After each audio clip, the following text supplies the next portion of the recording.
Hello, hello, hello, YouTube! My name is rhianaB, and welcome back to another episode of my RuPaul Drag Race review. So if you can't tell by all of the feathers, yes, that was the theme of this week's episode. I've got my peacock earrings. I have one of my old feather pet pieces that I wore for a color guard show. I've got one of my old theater masquerade masks that's covered in feathers. And obviously I am rocking some feather-inspired makeup. So let's delve into the episode. So we find out that the Vixen, who ended up winning last week, her best drag ensemble included a wig that was borrowed by someone else. So it wasn't even her best drag, it was someone else's best drag. So I did find that interesting. And that I also do agree with Monique's statement that she's been safe for what I considered to be, well, granted, last week it wasn't her best as far as the actual challenge was concerned, but I actually thought the first week she deserved to be in the top because that dress was fabulous. I just feel like she has been safe a lot, and that does give her more motivation to do well in this challenge and the rest of the competition. We have the mini challenge, which is basically like a casting call modeling type of a gig to promote RuPaul's chocolate. And the winners of that mini challenge were Blair, Monique, and Monet. Pretty much a lot of them were really, really funny, but I did think that the three that won, they were the ones who did deserve it. I thought theirs were really, really hilarious. And because of that, they are team leaders for our maxi challenge, which is making dating apps. So on Team Blair, we have Miss Cracker, Eureka, and the Vixen. On Monique's team, we have Dusty, Cameron, and Mayhem. And then on Monet's team, we have Asia, Aquaria, and Yua. And Blair's group has the dating app called The End of Days, which is a dating app meant to bring people together at the end of the world. We have Monique's team, which has Fipster, a dating app for pathological liars. And then Monet's team has Madame Butterface, and basically it's girls with snatched bodies, but her face is really jacked up. So in the preparation for the challenge, we have Mayhem being very quiet, and I always figured Mayhem to be a very lively, I want to find a better word than lively, but someone who would speak up if their voice isn't being heard. So I am intrigued why she didn't say anything in the deliberation of roles and whatnot. That does become present later when Cameron decides to switch roles with Mayhem, because Mayhem originally was the narrator for their app, but Cameron decides to switch because she did write most of the lines for the narrator. And she kind of semi-did a disagreement, but I guess according to Mayhem, Monique kind of was like, I think you should do something else, and so they end up switching. On Monet's team, we've got another, kind of like how last week was with Asia and Eureka. This time it's Monet versus Yua, because Yua is very non-supportive of a lot of the jokes that the other girls are throwing around, which makes some tension between the two of them. And then on Blair's team, Eureka has a lot of ideas, and not many of the girls are really reciprocating her enthusiasm for her ideas, especially the Vixen, which, as we know, she's very, in particular about what she thinks is funny or not. And then also, I think in a similar position as Monique, Asia as well wants to do really well in the challenges because she's been relatively safe. She's been safe or maybe toward the bottom, not enough to really get her to where she wants to be. So she's feeling the pressure to do well just as much as Monique was earlier in the episode.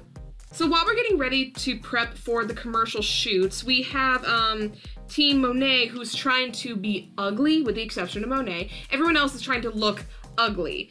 And Yua is having a bit of a difficulty with her being ugly. She's just drawing dots on her face, which, when she said that, drawing dots on my face makes me ugly, I'm literally trying to look over where Dusty was sitting, and I'm like, girl, her entire drag career and her entire beat is based on dots. So dots aren't technically ugly. And compared to what Aquaria and Asia were doing, it just did not stand up to par at all. On to rehearsal time. First we have the Fipsters rehearsal, and Cameron is being told by Michelle and Carson that she needs to perform bigger, which is weird to me because in the Lipsync challenge last week, she really did play it up. She was fantastic. She surprised me. So I'm really surprised that she wouldn't bring that same energy in the lip sync to in this acting challenge. But I think we've seen that a lot in the past of queens who can bring out that energy in lip sync, but they can't do it in acting challenges.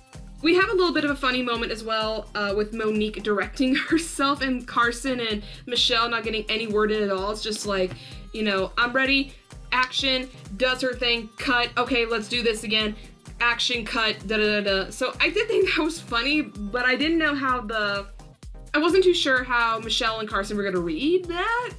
And then obviously the big elephant in the room being that, you know, Mayhem's part was not well thought out. It was not prepped well, and I think Monique was trying to save it for her own sake rather than this team as a whole, but it was not floating together at all. Next, we move on to end of days rehearsal, and one of the funniest moments, I should say, from the rehearsals was the fact that Eureka literally slapped Miss Cracker across the face with her little handbag, which I thought was hilarious. And of course, they got the directors laughing as well. And then Vixen falling flat. And what I find interesting about her falling flat is that she was criticizing Eureka a little bit for her performance, but yet, I don't know. It's like one of these things, like, I get annoyed with queens who are like, I'm so overwhelmed with all these personalities. I'm like, bitch, you're a drag queen. You yourself have a personality, and you're probably around people all the time outside of Drag Race who have big personalities. So why are you saying that you can't handle being around these types of girls who have big personalities? It just boggled my mind. And this is also coming from Vixen, who said earlier in the episode, in response to Monique in her confessional, when she's saying, you know, step your pussy up. Well, girl, how about you step your pussy up and act, you know, with the rest of the group? It's not, I just get the feeling that Vixen is just all about herself, and I do not respond to that well at all. And then finally, we have the Butterface rehearsals, and the funniest part was Asia, who just had this look of like, and that was her shtick throughout the entire commercial or ad. It was so funny. It got Michelle and Carson just laughing their asses off. It was really, really funny. And then we're in the same response to Mayhem's in her team. Yua's segment did not make any sense at all either, and also she didn't look ugly. She just kind of looked like she just drew a bunch of dots on her face. So it is the next day, and we have a couple of mirror moments. We have one little moment with Blair talking about her mother and her family, and being that she comes from a very Christian upbringing, but her parents are very supportive of her and her drag, which is something you don't hear about that often, which is really nice to hear. But this also brings up Dusty and how absolutely heartbreaking and tragic her upbringing has been. First off, she comes from a very I don't want to say Christian, but I think it's like very religious household. And there was one day where her dad discovered that there was possibly some gay porn or something or other on her laptop. She got exposed. It turned into a coming out situation, ended very badly. Basically got disowned. Well, I shouldn't even say disowned, because they also tried to, she said that they took her in for an exorcism, which I didn't think that was actually even a thing anymore, to do exorcism for, like, being gay. I mean, I do believe in exorcism for, like, evil spirits, like that's like the devil and evil demons and stuff like that. But I have never heard of, like, using an exorcism to, like, turn a gay person straight. Like, to me, that just is so messed up and wrong. And it was just so heartbreaking. And then, of course, she basically leaves her family, has not spoken to them. I forgot how long she said, but it's been a long time. And that she's found happiness with a fiance and has found happiness with what she does in drag. And it just literally broke my heart. That's probably one of the most intense mirror moment situations that's ever happened in the show. It literally, just listening to her, it broke my heart. And I give all my love to Dusty Ray Bottoms. You know, keep it up, girl, because you are fabulous and we do love you. So kind of on the opposite end of touching, we have another little rivalry spat, and this was reflected last week, but it's brought up again now, with Vixen versus Aquaria, and again, talking about the whole issue over the borrowed wig, and then it leads to Vixen trying to go at Aquaria because Aquaria makes some snide comments, and I agree that, you know, Aquaria is kind of like, she can spit it out, but she can't really take it. or she gets very sensitive once it gets thrown back at her. And someone like Vixen, who is very confrontational, and even her entrance statement being, you know, I just want to fight. It's just like, she is someone who is not going to hold back with you. And part of me gives her credit for that, but also I just feel like, girl, if you're that confrontational, you need to realize that you can't talk to everyone that way. Because there are people who are going to take that confrontational attitude very different compared to if you talk to someone else. And that's the reason why I am having a very hard time liking the Vixen, because that confrontational attitude, it seems like it's coming from, I don't know, it's just, I don't know where it's coming from. And it just seems like it can be hurtful and hateful, and I don't know if she realizes it, or if she does, she doesn't care. And that's the reason I'm having a hard time with the Vixen. But I definitely will agree that Aquaria did not back up her own comments, and that was problematic as well.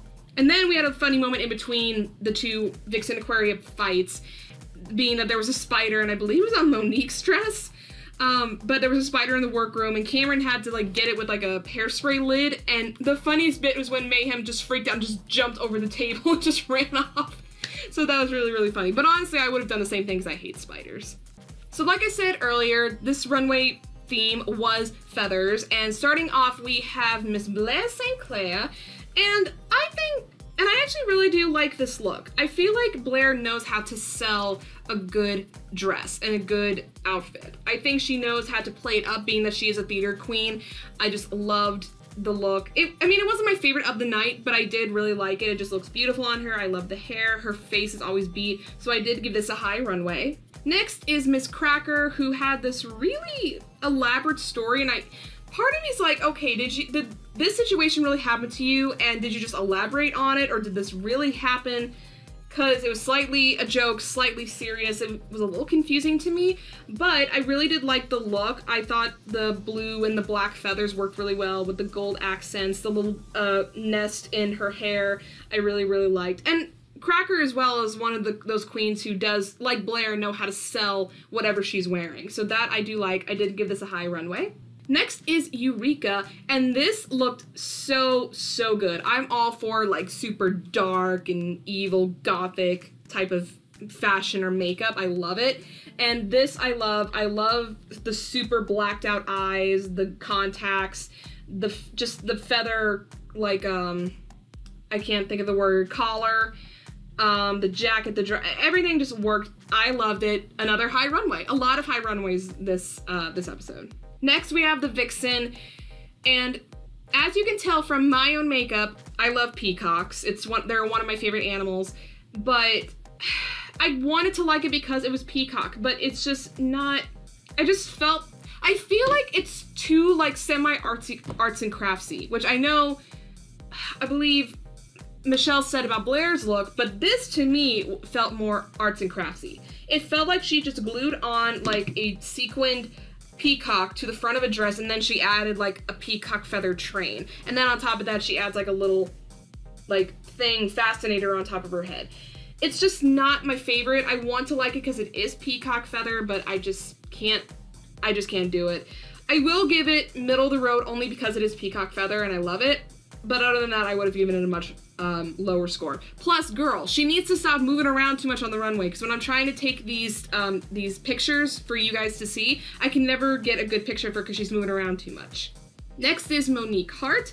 This I thought was really, really good. She looked so angelic, and she described it as like a phoenix, but I just saw it as almost like an angel with just golden wings, and the hair really matches the dress. I loved when she, like, put her arms out like this and turned around. You could see the detail of the cape, the feathered cape. The hair, like I said, the hair looked good. I really like this look. I will give this a high runway as well. Next is Miss Mayhem Miller, and it's not a bad dress. It's not bad, but I don't think it's the most wow-worthy that we have seen on this runway tonight. And I just feel like it's just okay. I will say, though, her contacts, like, really kind of were cool, but they freaked me out at the same time, because, I mean, even in this one picture, you can see where her eyes are. It just looks like her eye is, like, a giant ball of bright aqua. And I thought that was an interesting touch. I did like that. So I will give this middle of the road only because it wasn't enough for me. Next is Dusty Ray Bottoms, and this to me was the worst look of the night. And I love Dusty, but I just felt like this was like a mosh podge of everything but the kitchen sink. It's like, it's a corset with a weird like feather mask detail on the boobs. There's some jewels above it. There's the weird like skirt peplum feather thing. The boots were a little crazy. I didn't like the makeup or the hair. I just did not like this, and I love Dusty, especially last week when I loved her runway. That was my favorite last week. Now she's gone to the very bottom, pun not intended, and I just did not like this. This was a boot for me. Next is Cameron Michaels. By far, this was the best look on the runway. So well conceived, so, you know, detailed to perfection. The body was snatched. I love the shoulder pieces. The makeup was fabulous. I mean, everything about this I loved. And when she would like, kind of similar to Monique, but when she would like lift her arms up, the feathers would kind of go along with it, kind of looking like an actual like wing. So, so good. Definitely the best of the runway this week. Next is Monet Exchange. The first thing I thought of when I saw this was this is very similar to what she wore last week, except it's in dress form and has feathers on it. It's red sequin, very semi-form fitting. She loves blonde hair, apparently, because she's worn that 2 weeks in a row. This was just not my favorite. Not only for the fact being that it looks very similar to what she wore last week, I don't like the placement of the feathers. I feel like they're kind of like weighing her down. I do like the hair, and I do like the feather detail in the hair, but the dress itself I was not a fan, so I'm giving this a boot as well. Next is Asia, and this is probably the closest contender for Cameron. This was absolutely fabulous. It's so hilarious. The eyes that look like Tweety Bird's eyes, it's so correct in how they look. I love the orange gloves. Like Michelle said, whenever she would like clap her hands together with the orange gloves, it looked like the beak was there.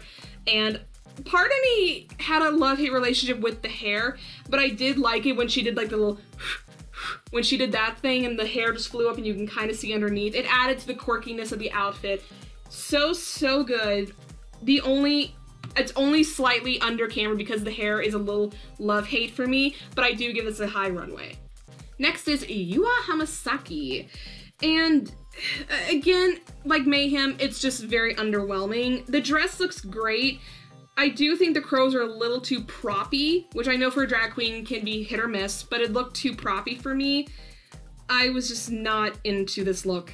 Really, I don't know, parts of it I like, parts of it I don't like. So I'm only giving it middle of the road because the dress is good. I just wish she had done more detailed stuff. And then finally we have Aquaria, and I love this look the minute she walked out. I love the fact that it reminded me of Lady Gaga in the Art Pop Guy video when she had she was like the fallen angel and stuff. It totally reminded me of that. I love the way she sold it, the way she walked. I loved the blood detailed makeup on her face. I just love Aquaria for her fashion sense, and she brings it to the runway every time. I loved this look, so I definitely give this a high runway. So we find out that they are not being judged as teams, unlike last week, but this time we are being judged as individuals, which definitely leaves a lot of queens kind of squirming in their shoes. So our tops end up being Blair, Eureka, and Asia. Our safes, Monique, Monet, Aquaria, Vixen, Cracker, and Dusty. And that leaves the bottom to Mayhem, Cameron, and Yua. I definitely did think that the tops and the bottoms were deserved, except I was very heartbroken with the bottoms because I love all three of the bottoms. I love all three of them, so I knew one of my favorites was going to go home, so that was a sad realization. On the runway, we did have a little bit of a moment with Mayhem talking about Monique's leadership, not to a super extensive degree, but it was enough to kind of slightly throw shade under the bus, which they did talk about a little bit in Untucked. And then Yua being very defensive over her runway, trying to explain everything. And that's the thing, the judges do not always like it when you defend yourself that much. If you believe in what you do, that's fine. But if you start defending it to the very end without hearing any criticism, that's the point where they're going to be like, okay, you're being defensive. Are you even going to listen to us further down the road? So that did not so well with Yua. So as far as the winner is concerned, the winner is Asia, which I do agree with. She did really well in her ad, and her outfit that night was fantastic. So I do agree that Asia deserved to win. But now it's time to move on to my reaction to the lip sync between Mayhem Miller and Yua Hamasaki. I feel like her contact just so worked with the song. And Yua with the change already.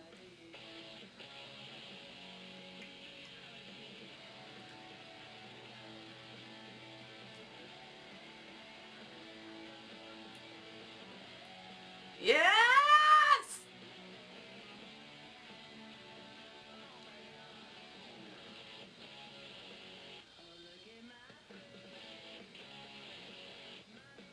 It has taken me way too long to get here, and I need these bitches behind me to know you ain't gonna get rid of me that easy. Yes! I am really feeling the music. I'm really feeling the words. I keep thinking to myself, just go for it. Just go for it.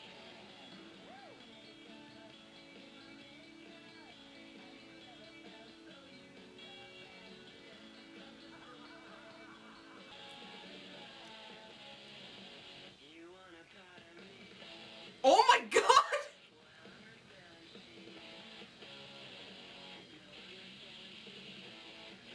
Ah!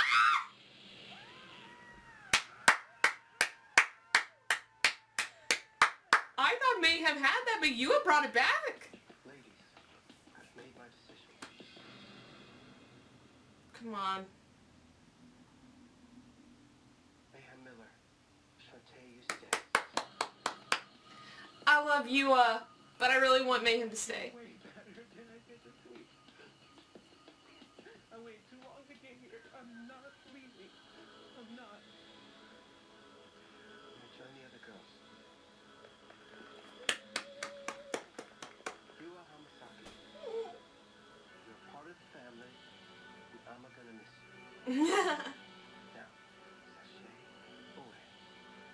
Thank you for everything, Ruth. I'm gonna miss Yua. I like her. So sadly, yes, Yua goes home, and I'm so sad. I mean, I would have been more upset if Mayhem had gone home because I love Mayhem more than Yua, but I love Yua as well because I think she's hilarious and I think she's beautiful. And again, it's like a Vanessa situation. This is like the one season like I want them to bring back a queen because you have Vanessa, you have Yua, and I'm a little scared to see who else is gonna go home because I like a lot of girls this season. So the only time I've ever asked for them to bring back a girl. So we'll wait and see if that's gonna happen. So for next week, we are having a ball theme yet to be determined, and it's gonna consist of 3 looks, which is very typical of the balls they do on RuPaul's Drag Race. I do feel like they're doing this a little early, and I don't know if there's a reason for that, but it'll be interesting to see what some of these girls are gonna pull out, especially if they have to craft something like in the first challenge, so we'll have to wait and see on that.